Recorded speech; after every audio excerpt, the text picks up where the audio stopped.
মসজিদে ঢুকে আল্লাহ রসুল সাল্লাল্লাহু আলাইহি ওয়াসাল্লাম একটা বড় সুন্নত, নামাজ না পড়ে বসবেন না। আপনি মসজিদে ঢুকে সুন্নত পড়বেন, হবে। নফল পড়বেন, হবে। দুখুলুল মসজিদ পড়বেন, হবে। ফরজের জামাতে দাঁড়াই যাবেন, হবে। কিন্তু কোনো নামাজ না পড়ে যদি বসে পড়েন তো নবীজির একটা সুন্নত নষ্ট হবে। এটা ফরজ না, নফল, কিন্তু খুব গুরুত্বপূর্ণ।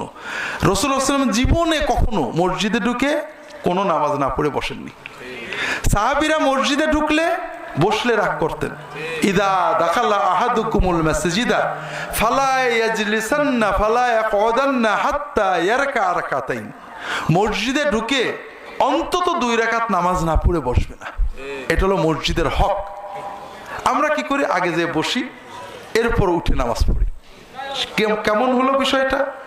আপনি যখন আমার কাছে আসলেন, আমার একটা হক আছে, সেটা কি? যে আপনি আমাকে সালাম দেবেন, ঠিক না? আপনি মসজিদে ঢুকলেন বা আমার মাজলিসে ঢুকলেন, আমার দরবারে ঢুকলেন, ঢুকে বসলেন, বসে কিছুক্ষণ কথা বললেন, হুজুর ভালো আছেন, হুজুর আমার জন্য দোয়া করেন। মিনিট 10 গল্প করার পরে বলেন, হুজুর আসসালামু আলাইকুম।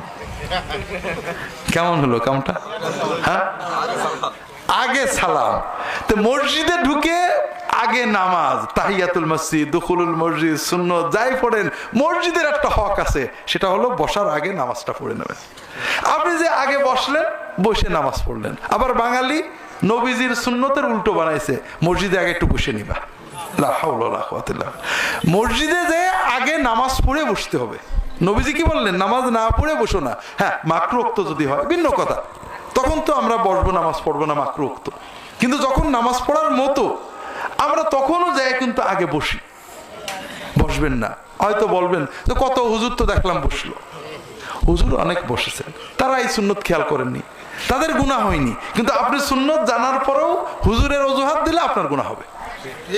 কথা বোঝেননি? এই জন্য সবসময় খেয়াল রাখবেন, সুন্নত আমাদের আসল। আমাদের উলামায়ে কেরাম অনেক করেছেন, কোনোটা বাদ পড়েছে, আমাদেরও বাদ পড়ে। কথা বোঝেন না? মসজিদে ফরজ নামাজ পড়তে হয়, আর সুন্নত নফল ঘরে পড়তে হয়, এটা উত্তম। আপনি সুন্নতটা ঘরে পড়ে মসজিদে যে জামাতে নামাজ পড়বেন, এতে সওয়াব বেশি হবে। অনেক হাদিস আছে, লম্বা বলতে পারবো না। এখন যদি আপনি মসজিদে যে সুন্নত পড়ে, দোষ নেই। কিন্তু তো হুজ্জতি করেন, হ্যাঁ আমিও আমার হুজুরের দেখছি সবসময় সুন্নত মসজিদে পড়েছে, এই হুজুর আবার উল্টো পাল্টা বলছে। না, মসজিদে আপনার হুজুর সুন্নত পড়েছেন, কোনো দোষ করেননি। মসজিদে সুন্নত পড়া যায়, কিন্তু ঘরে পড়লে সওয়াব বেশি।